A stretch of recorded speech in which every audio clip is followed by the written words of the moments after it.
కాసేపు కలుపుకోవాలి. మూత పెట్టి ఒక 5 నిమిషాలు ఇప్పుడు ఒకసారి మూత తీసి కలుపుకోవాలి. చూద్దాం, బాగా ఉడుకుంది.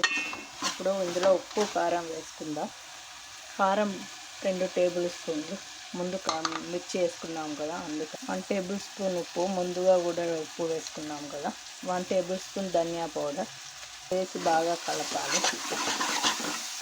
కడిగి పెట్టుకున్న కొత్తిమీర, మెంతాకు వేసి ఒకసారి కలుపుకోవాలి.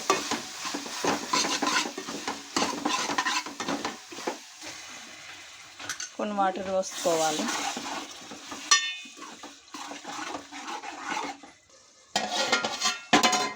అంతే, గుమగుమలాడే వంకాయ టమాటా కర్రీ